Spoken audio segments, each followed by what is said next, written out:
साथियों, स्वागत है आपका आज की ज़बरदस्त कहानी में। दोस्तों, आज की ये कहानी इस बात पर आधारित है कि हम जब तक ज्ञान की बातों का अर्थ नहीं समझेंगे और जीवन में उन्हें नहीं उतारेंगे, तब तक वो ज्ञान बेकार है। उपदेश और प्रवचन सुनने से हमारा जीवन नहीं बदल सकता है। जब तक हम ज्ञान की बातों का अर्थ नहीं समझेंगे और उन्हें जीवन में नहीं उतारेंगे, तब तक सारा ज्ञान बेकार है। इस संबंध में एक कहानी बहुत ही प्रचलित है जिसे हम जानने वाले हैं अभी।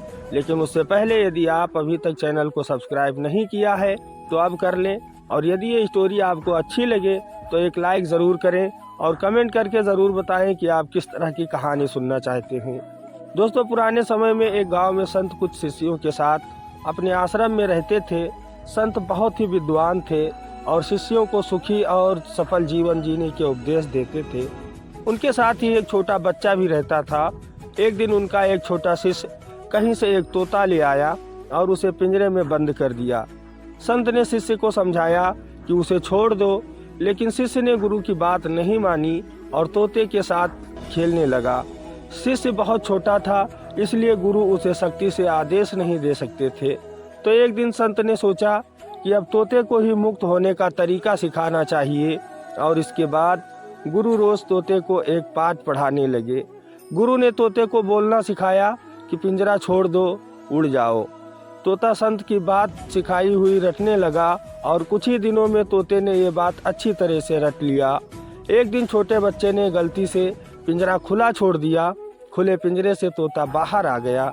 वो जोर जोर से बोल रहा था कि पिंजरा छोड़ दो, उड़ जाओ। तभी संत ने देखा कि तोता तो पिंजरे से बाहर आ गया है और वह उनकी सिखाई हुई बात रट रहा था। अब संत को लगा कि अब ये तोता उड़ जाएगा। संत ने जैसे ही तोते के पास पहुँचे तो तोता दौड़कर अपने पिंजरे में घुस गया। पिंजरे के अंदर भी तोता यही बोल रहा था कि पिंजरा छोड़ दो, उड़ जाओ। तोते को फिर से पिंजरे में देखकर संत को बहुत दुख हुआ। संत ने सोचा कि तोते ने सिर्फ शब्द याद कर लिए हैं, वो इनका मतलब नहीं जानता है। इस पर उपदेश का कोई असर नहीं हुआ है। दोस्तों, इस कहानी से हमें ये सीख मिलती है कि अधिकतर लोग उपदेश और प्रवचन सुनने, लेकिन उनका मतलब नहीं समझते हैं और ना ही उन्हें जीवन में उतारते हैं। इसी वजह से उनके जीवन की समस्याएं बनी रहती हैं।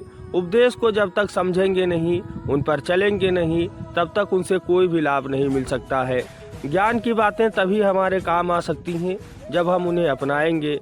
दोस्तों, हमें अपने जीवन को बदलने के लिए अच्छी बातों को सिर्फ सुनने की ज़रूरत नहीं है, बल्कि उन्हें अपनाने की भी ज़रूरत है।